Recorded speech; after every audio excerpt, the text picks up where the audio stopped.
Welcome to the Runna Podcast. I'm Ben, head coach. And I'm Anya, international marathon runner, and we're proud to be the #1 rated running coaching service worldwide. We'll be bringing insightful conversation with truly inspirational guests, as well as running tips and tricks for runners of all abilities.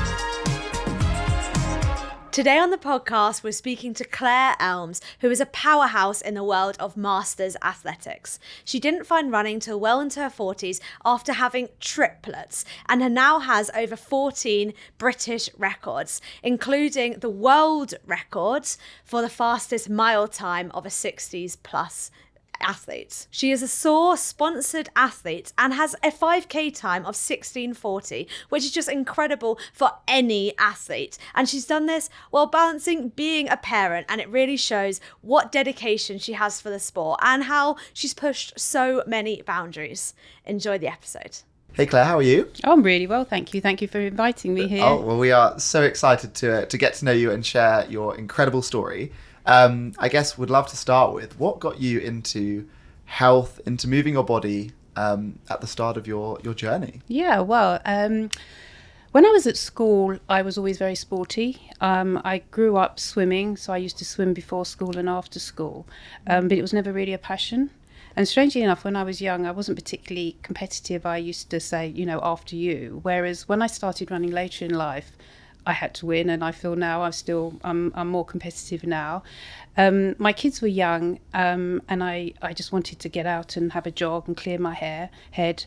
So I started running around the block, and someone saw me and they said it'd be quite a good idea. Why don't you join a running club? You look as though you could be quite good. So I joined Beckenham Running Club, and within about 2 or 3 months of doing a club run, I broke 40 for 10k, and it kind of all fell into place. It was almost like I loved the training, I loved the racing, and I loved the discipline. And I couldn't believe that it had been going on all my life and I'd never been doing it really. So within a year or so, I ran 35 minutes at Telford, and I was probably about 45 then. And it really went from there. And I started training with another club, and I started doing track races. And I think my main favourite distance was about 1,500 metres.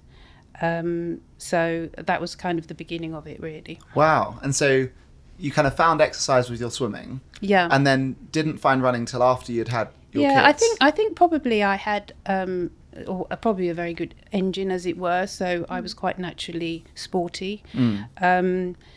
But yeah, I think probably life took over working in the city, and then I had my triplets and I was very busy. And did you exercise, as in like to go and quite quickly find that you can do a 40-minute 10k? Do you know, I did. I started when they were really young. I started just jogging around, actually with my husband, and we did one small lap for about 10 minutes. And then one day I said, I'm going to do another lap. And he went, oh, another lap. So I went for another lap and then another lap. And then gradually I started running most days just because I liked it. And I did it with music. So I kind of had a base. And then when I joined the club, I was probably already quite fit, but I'd never done anything like a track session or a speed session or anything like that. So so that's when it started. And I think I probably got almost my best straight away, and then necessarily didn't totally improve a great deal beyond that, because I did so many different things, and I raced so often, and I wasn't really specific in any one distance. And as I said, I used to swim, I used to do 10-mile time trials on the bike. I used to do all sorts of things. I was even known to do Eastleigh 10k in the morning, and then drove to Lee Valley and did a British Masters 800 in the afternoon. So there was nothing kind of very scientific about the way I was doing things. I was just doing probably too much in no particular order, but just loving every minute of it and enjoying it. And I think when you're fit, you think you can. So that's the way it was. I just raced a lot and trained a lot. And so is that partly like having more time not working in the city, or but I did have young kids, but luckily I had my husband looked after them.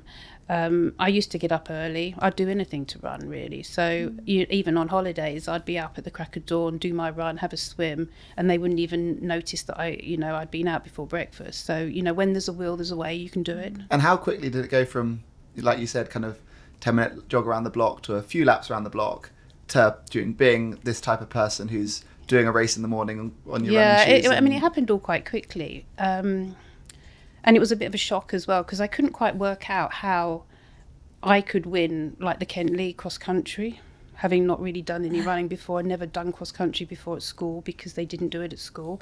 But there I was up there. The Surrey League, I won the Surrey League as well. I was always in the top 10.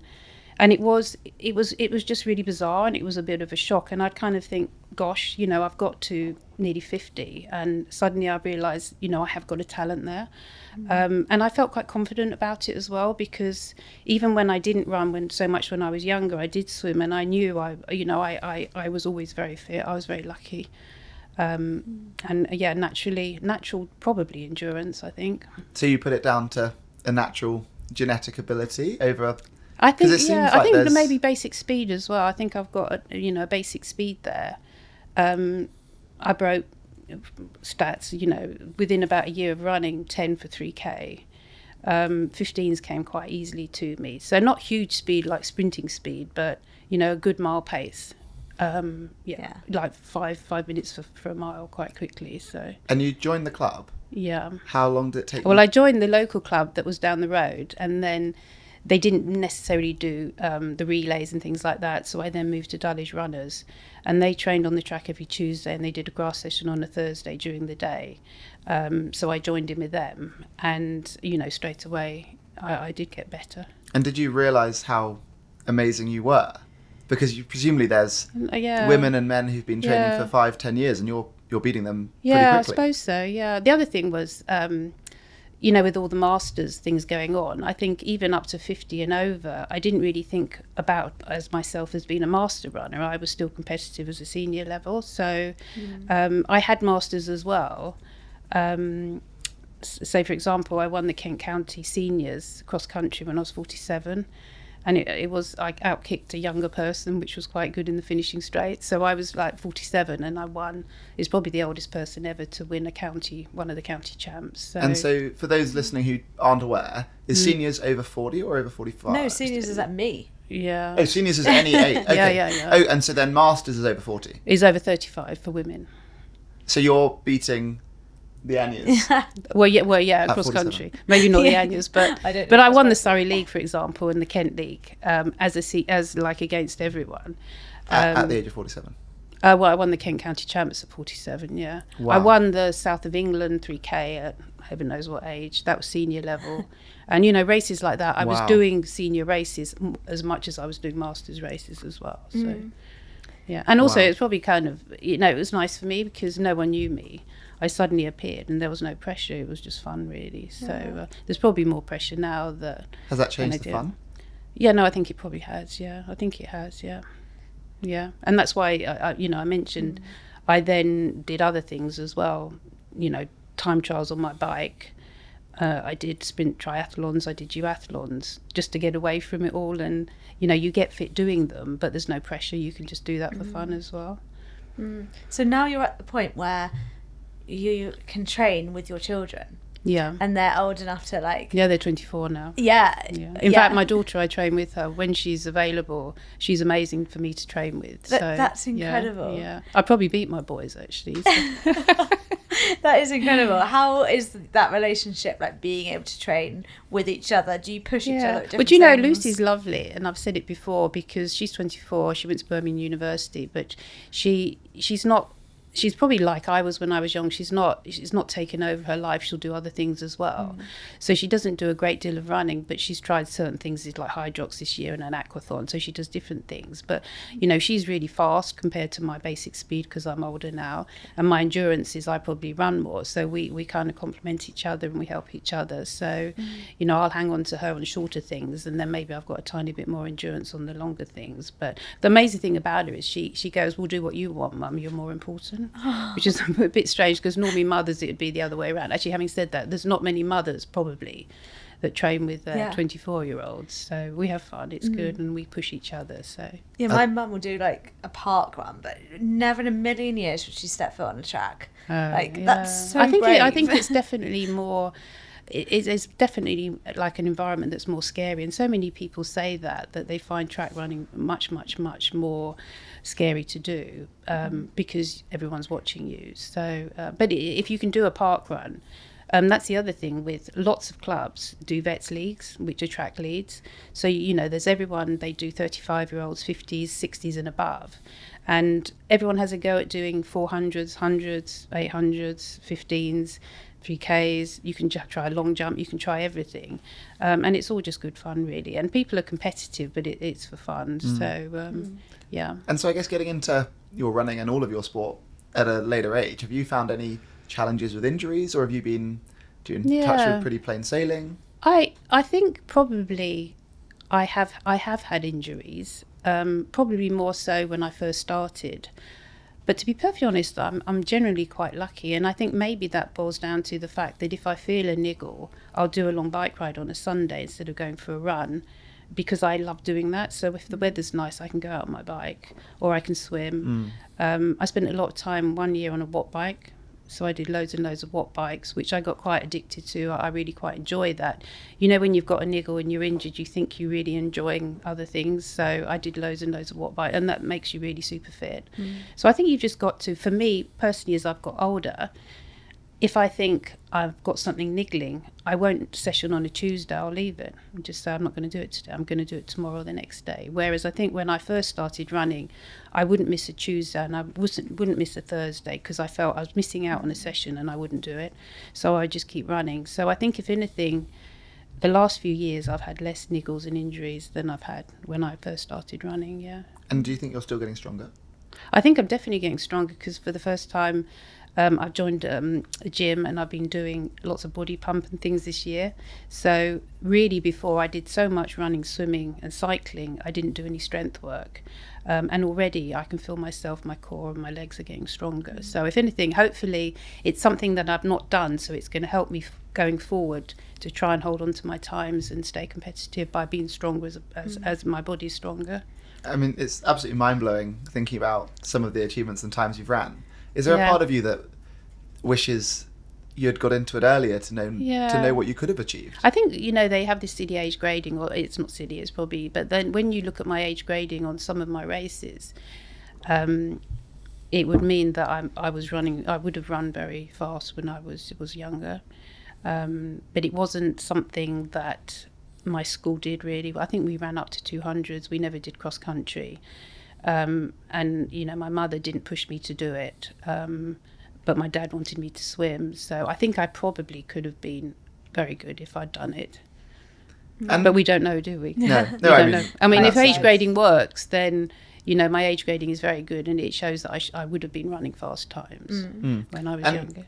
I guess, obviously in the gap between, like you said, swimming as a young person through to post triplets and going on to fine running. Yeah. Were you exercising regularly, or were you working? Yeah, I was working, but I would always do some classes. I'd keep fit. So I guess you would say you were healthy, but I was no healthy, more than but that. No, nothing, no. Wow. And then I went ages of times where I didn't do anything very much. Do you even thinking about it's so remarkable. Yeah. Almost reflecting on it, is there anything that you can think of as the superpowers? Have you always been incredible with your nutrition, or is there anything you can put it down to? I think maybe I'm just quite lucky with my build as well, because I've never changed weight. I've always been this weight. So it's not as though I've come into running and I had to lose weight. You don't have to lose weight, but you do lose weight. If anything, I'm probably slightly heavier now than my natural weight, because I've got more muscles. Yeah. So that's one thing I've been quite lucky with. I think, it's just the way I am. My mum's tiny, I'm tiny, and my dad's really competitive and sporty. All he does is watch sport. So I think probably I've got a tiny bit of both of them, and they're actually going strong at 93 and 90. So and they're my fans as well. So when I've got them behind me as well, it kind of encourages me. But eating wise, I eat healthily. I don't obsess. I make sure I eat enough. I love eating after sessions. I eat well, I eat badly. Sometimes I drink. I do everything, but maybe the key is moderation. And so I guess looking at your achievements, do you have anything that you're most proud of, or what would you say is your most impressive of your accolades? I think probably one of the happiest days, there's probably a couple actually. One of the happiest days was when I won the Kent County Cross Country. when I was 47. I think I was really super proud of that. Also, every year there's a British and Irish cross country championships. It's run over every year. It's in a different place. One year it's in England, then it's in Ireland, then it's in Scotland. You have to be picked to run for England, and I'd done it a few years and I hadn't actually won it. People had beaten me, and then I think after I don't know how many times I'd done it, I was coming in second place, and there was a girl in front of me, and I could see that she was slowing, and I thought, this is it. You're going to do it, Claire. So I kicked past her in the finishing straight and I won. And I remember thinking that day, oh, thank goodness I don't have to do that again. I've now done what I've wanted to do. And you think, I'm never going to do that again. It's so stressful, but I've now won. And I've probably now done it another 6 or 7 times. So I keep going back. But I think the pressure's off because I've won it 7 times now. So once I won it, then, and I think that's kind of key for when you get older. There's a lot of people come into running for masters and they get good and they do 2 or 3 years and then something happens and they go away. So I've just been very lucky that it's been about 16 or 17 years. So and the whole thing about masters running is you're getting slower, but you've just got to slow down the getting slower. So if you get less slower than everyone else, then you stay competitive, really. Apart from sometimes when new athletes come in and they're completely fresh. So yeah, that's the key. I guess, like, when was the last time, obviously with that, like, as you mentioned, like, times slow down, when was the last time you ran a PB? Oh, gosh, I'm trying to think. It's quite a long time ago. Actually, I was going to say my 5 miles when I was 55. It's quite a long time. But to think that, like, someone can run a PB. But you know, the other thing is, I think what's happened as well, my times got quite good, and then new shoes have come in. Okay. So a lot of my records when I started turning 45 I did the London Marathon in 85-ounce shoes. They were really flat because I always believed the lighter your shoes, the quicker you were going to run. And now the whole new shoe things, cushion, heel to toe drop, and you can train more. You can do so basically they've only come in at the kind of the last end of my records, as it were, in my running. So what they're doing to me, they're giving me kind of second wind because they definitely help. So, and on the track as well, the all the carbon and the everything definitely helps. And so one of the times I was looking at, which is just remarkable, is your 5k time. Okay. And so you've done 16 something? Oh, yeah. No, I did 16. But, the other thing about those, maybe I feel that had I been slightly more focused and, even done more 5Ks on the track at the time, but I look back and that's my only regret, that when I was in that shape, I should have done more things. But I do think in those days, there were more races. You raced, you didn't time trial. The BMCs and the everything, they're now all about just time trialing things. So you've got more opportunities now to run fast without having to race. And I think generally we did race more in the old days.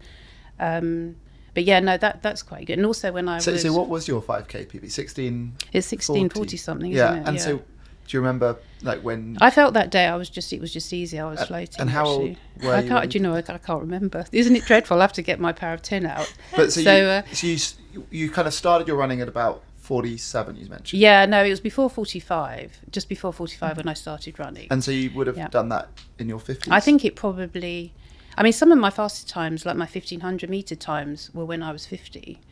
When I was 55, I started getting fit and I ran 17:35. I wanted to get under 17:30, but we then went into lockdown, so that was quite unfortunate. We had a few years off races. So you did a 17:30 at what age? 55. At 55. And then you broke the 1500 metre world record. That was in your 60s. As a 60-year-old, that was. Wow. But even that. But you're so but the modest the thing about that, if you think of a 60-year-old breaking 5 minutes for 15, you probably think, well, to me, because I ran 14:31, I think it's not. It should have been easier. It didn't come easy, and that's the hard thing about it. That, I remember when I was 55, pacing my daughter trying to pace her to a sub 5, and I was chatting.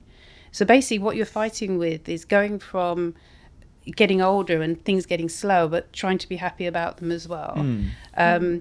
So, and the other thing, when you live over here, when I broke 5 minutes, I'd already tried a couple of times, and I went to Aldershot and I thought, I'm in great shape. I'm going to, run well under 5 minutes. And the wind was gusting at 60 mile an hour.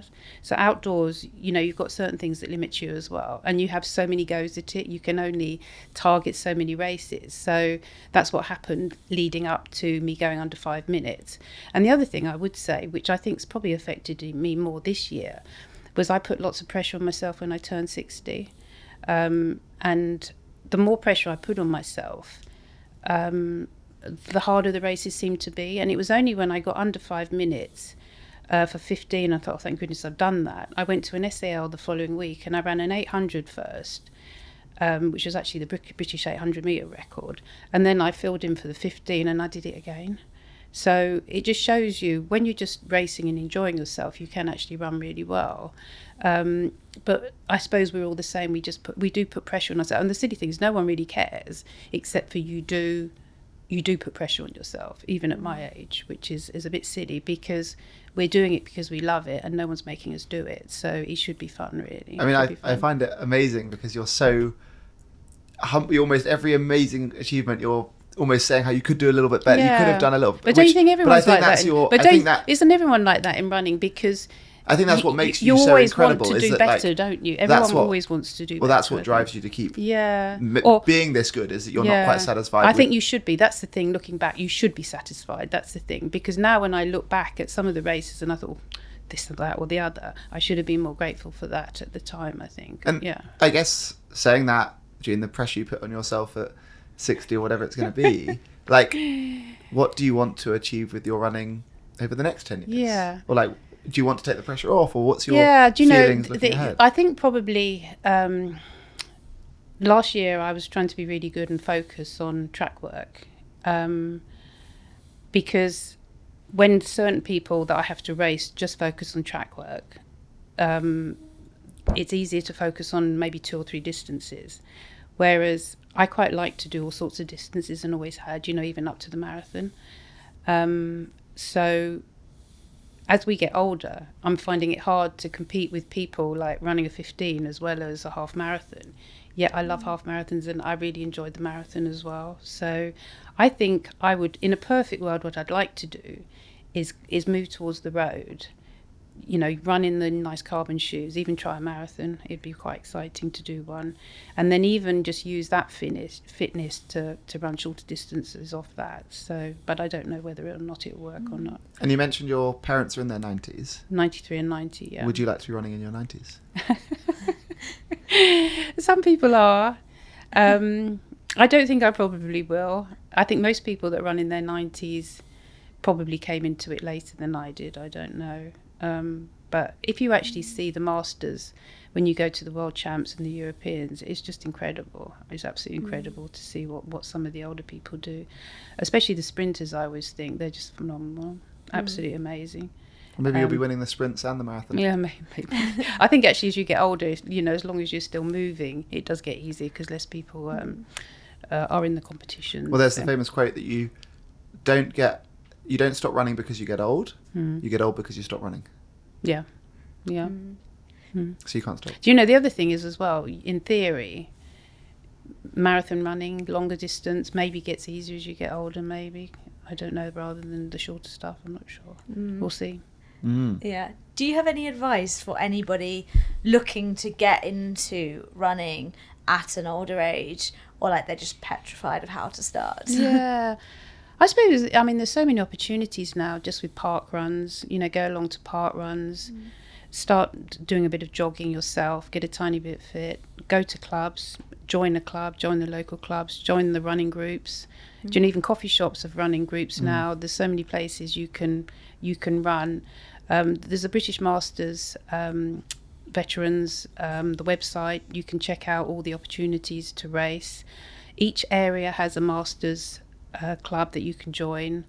They're competitive, they're all fun, all standards, everyone can race. So I would do that. Also, by joining a club, you can probably work out which distances you like, what you enjoy doing, what you're best at. You can join in even, the Surrey Leagues. They have, there's people of all different speeds. You can do cross country.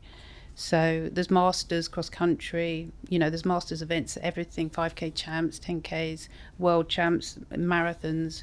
So I would definitely give it a go, because, maybe a tiny bit like myself, I wouldn't have known if I hadn't tried.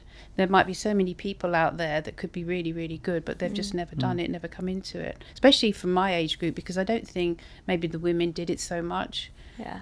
They were more at home type people, so we didn't really get the opportunity to run cross countries, definitely, and certainly not long distances as well. I think the longest we ever did at my school was 200 meters. Yeah. I guess my final serious question before we move into the second half of the podcast, what would you say is your hardest physical achievement, and would you say any of your runs have been harder than having triplets? I don't think having triplets was particularly hard. It was hard, but it was pleasurable, and it wasn't really that hard. It was life-changing. They took over. I didn't have a life. I had loads of support from my family and friends. It wasn't too hard. I'm trying to think now what running things. Some of my cross countries are very hard. They are hard. I found the London Marathon as well quite hard at the end. I think marathons are really mental, aren't they? You have to really dig deep at the end, especially if you go out too fast. It's funny then you say that you want to do more marathons. Yeah, but that's given that seems to be. I think it's kind of unfinished business, because I don't think I ever paced a marathon correctly. But it seems like you're also a sucker for punishment, that you're putting your hands up and say the hardest thing I've done in a lifetime, all of this running, all of these triathlons and everything, triplets, and you want to do another marathon. I think marathons are hard, aren't they? Of course. Yeah. And also they involved a lot of training. You almost get completely taken over. Everyone's doing London Marathon, everyone's obsessing about it, you're getting nervous, you think you've got your calves gone, all these things. Whereas what I've always done with other races, if something goes wrong or the weather's not nice, you do another one. Whereas a marathon is slightly different. You can't do that. So I think it does take over your life more. I mean, now the kids are 24. I've probably got more time. I need to run more miles. I don't do many miles, so I'd have to build up. But I just want to give one a go with carbon shoes on and see what I can do. Yeah. Wow, what a roller coaster. We cannot wait to see what you do in the marathon. Thank you. We're going to segue over to Steph with our coaching tip of the week. My top tip today is on structure and motivation. If you're really struggling to get your training going, then sign up to a training plan. Here at Runna, we'll help you tick off the sessions, we'll hold you accountable, and we'll give you that extra bit of motivation. Having a training plan takes away that internal debate of what run should I do today? Should I rest? Should I gym? We will do all the planning for you, so you simply need to tick off the sessions as you go. Okay, thanks for that, Steph. I'm going to bring us back with our coaching myth debunking of the week. There's often a myth that age limits athletic performance. As someone who set multiple world records and continues to dominate the Masters category, how do you challenge this notion? What would you say to those who believe you're too old to achieve great things? This is me. I feel like you should answer this. Well, I can probably say, for example, of British mile times that I've done, the records, and it's gone from sub 5 as 45, just over 5 for 50. For 55, it's this, and then recently 60. I ran 5:21 on the road, but the track time at the moment was 5:26. It shows you it's not a myth. You do get slower, without a shadow of a doubt. But I don't think being old should stop you doing it, and you can still achieve good things, even if they might be a tiny bit slower than they would have been if you were running when you were younger. So it's not a myth. You do slow, but you've got to try and work and be clever the way you train so that you maintain it as best as you can. So it is a myth, but it's not a myth, if that makes sense. I mean, my perspective really would be that, like, I think the reasons why anyone should exercise, whether you're 18, Yeah. 15, 20 or Yeah. 80 is that exercise gives Yeah. us endorphins, makes us healthy, definitely. makes us happy. Yeah. And no one's too old to do that or No. to experience that. And we should all do that. And if we Yeah. find exercise makes us as happy as it does Anya and I or Yeah. yourself, Oh, yeah, no, definitely. we'll then do it consistently. We'll do it loads. But and also it will lead it's- us to be being really Oh, good. no, definitely. And I think you do that at 45 or 47. Yeah, you do yeah. that at 20 consistently, more than Yeah. everyone around you, and you'll be better than those around you. Yeah. And I But- think, like, Yeah. therefore, too old is only with relative to those around you. And maybe Yeah. at 60, you can't do what someone could do at 20. 20, yeah. But you can still do more Oh, than you definitely. did yesterday. And you keep Yeah. doing that. If it makes you happy, you'll Just be adjust amazing. the goals, I think it's. Mm. But what would life be if you didn't have targets and goals? It's just it gives you that, and at the same time, you are fit and healthy as well, and it does make you maybe drink less, eat well. So yeah. No, amazing. Absolutely. We're going to have a few silly this or that. So I'm going to read you 2 options and you've got to pick out of the 2 which you would go for. So if you could only ever run either indoors or in very muddy cross country, what are you picking? Oh, definitely muddy. So all your Yeah. runs from now on are muddy fields, Joe, never on yeah. the road, I never love on the being track. outdoors. So Yeah. You can't do London Marathon. Oh, I thought you said indoors. So either indoors Yeah. or muddy cross country. So you can do your marathon outside, but it's got to be muddy cross country. Oh. I mean, London Marathon's not indoors either. So No, it's not indoors. I think probably if someone said to me, you could never do a cross country again, I'd be more upset than if someone said you can't run indoors. So I would go the outdoors. And is that just the fresh air and the mud and the fun? Yeah, and just the sheer relief when you've got through like 5 miles of like real mud. So we haven't covered this bit, but Anya says that you like to eat an avocado every day. Yeah, Would you rather never be able to have an avocado ever again, yeah. or never be able to eat porridge again? Oh, I start porridge every morning. Do you know? I think I would be, from a running point of view, I think I would say I would stick with porridge. So you're keeping the porridge, ditching the avocado? Yeah, I'd ditch the avocado. And I'd so keep for how porridge. long have you had an avocado every day? Oh, as long as I can remember, at least one. I get nervous when we don't have avocados at home, so yeah, I love them. And that's like, I don't know why. There must be something in an avocado my body's craving. I don't know what is it that is. from being from a Oh young no, age? no. This is more recent. It's Okay. since I've been more of a runner. Yeah. That's Yeah. the Is that the secret. secret? Well, some people say they won't eat avocados because they're fattening and things, but it's all good for you, isn't Yeah, it? So, that's- yeah, I think it's good Should for we you. start having more avocado? Well, they've got loads of omega in them. Yeah. And Paula Radcliffe has always said she's so good at running because her omega levels were so high. And so she used a supplement with loads of omega 3, 6 and 9. But you know, the other thing is you would have thought the body's so clever. If you're craving an avocado, there must be a reason for Yeah. it. So just go with it and have avocados. Oh. But I don't crave porridge, but I think I don't know what I'd have for breakfast if I didn't have my porridge. So I think I mean, I want to be as good as you, so I think I'm going to have an avocado every day. Okay, right. Last one of these. So, we know you like to run with your daughter. Yep. Would you rather your daughter always beats you in every run from now on, except your one biggest race of the year, and you get to win that? Or you beat your daughter in every race all year, and she beats you in the biggest one? So you can have one win against your daughter, Actually, but the she'd big probably one, beat me anyway these days. I think. you could win every cross-country champ So next can the year. big one be like London Marathon. my London Marathon? I Yeah. would go with the one. So you're going to win London Marathon, Yeah, I'm gonna win and you're London going to Marathon. lose at every single club race. You probably Cross yeah. country. That's a bit of a tricky one, but I think I would say if you've got one big goal, you've got to win that one. The other ones are just building up towards it, so I'll go with the big one. And how- not only that, if I won the London Marathon at my age, and this isn't winning it, No, this is just beating your daughter. So what kind of like times is she at? Are you neck and neck at the moment? No, or she's actually probably because she's been training for Hydrox. She's quite fit at the moment. I would probably maybe longer races have more endurance for her, but I think she's in quite good 5K shape. Because I've seen it before with the record of the fastest father and son Yeah. marathon time combo. So I think Yeah.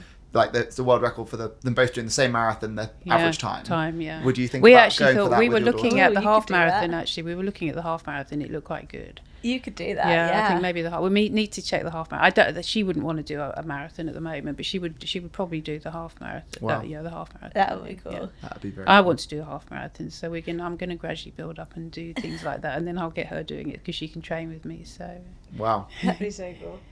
We have a final question we love to Yeah. ask all of our guests, and that is to design your dream race.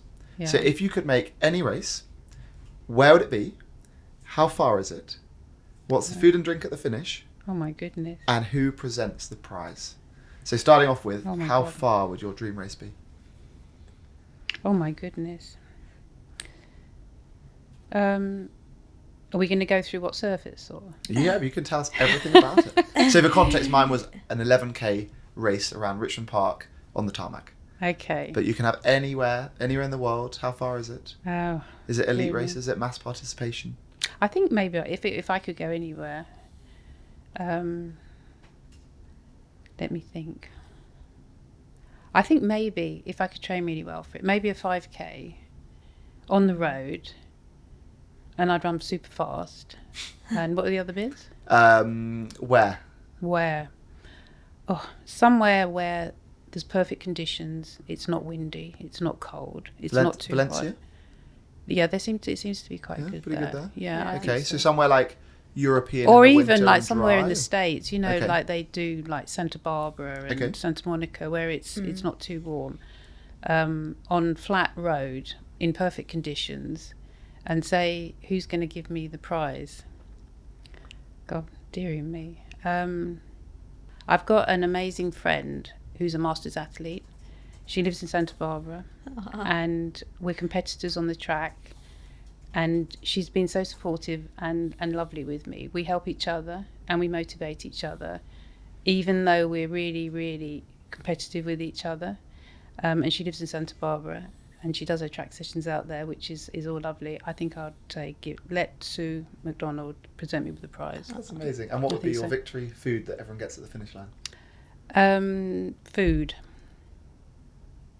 Avocado. Yeah, I or- was gonna say avocado. Avocado and porridge. avocado porridge. Maybe avocado smoked salmon Oh, on toast. yeah, something like that. Yeah, Wow. maybe with an egg and yeah, Nice. All the works. What and a pint of lager. Well, I feel like this isn't too impossible to get going. Yeah. No. Do you know the one thing about Masters that you do get good friends and you do get to know people really well, and she's amazing. She ran 400 meter in her age, so she ran 61 when she's 61, which Oh, is wow. incredible. Which 61 is, seconds at yeah. 61. I can. There's not many people that I can't can. say I've done There's that. not many people that can run their age for a 400, and she when she was 61 last year, she ran 61. That's so a incredible. lot of hard work. Wow. Yeah. That's a really interesting to run your time for 400 Yeah. because dude, we could never do that. Yeah. Because I don't know when it started being We're possible, too- really, but yeah. But there's I'm a too very young. small sweet spot Yeah. because yeah, to run at 71, yeah. a minute and 11 seconds around the track is crazy. I don't That is think many such an people. interesting Yeah. thing. Yeah, that really Yeah. can't be many people on the planet who've ever done that. Yeah, do you know we ought to look into it because I know she did last year. So, Wow. so 62, she might do 62 when she's 62. I feel like a very worthy person. So to give out that's the kind of prize. me doing 60. You'd have to do a lot of training for it, and definitely, yeah. Amazing. Wow. Well, what a I got there eventually. We got so- there. What a fascinating conversation. And honestly, Yeah. it's incredible to think about everything you've achieved Thank in you the last so 20 much. Thank you for 20 or so having me here. years Thank you. in running. And we cannot wait to see where you go next. Yeah. Thank you so And much. Hopefully we're still running. Yeah, Yeah. absolutely. Masters. Yeah. And we'll see you when you're running at 90. Today's podcast was brought to you by Runna. If you want to train for any goal, download the app today. And don't forget, you can use the code Runna Podcast for a 2-week free trial. Whether you enjoyed the episode or not, please like, share, follow, subscribe, do all of that nonsense, and we'll see you next time. Thank you so much for listening.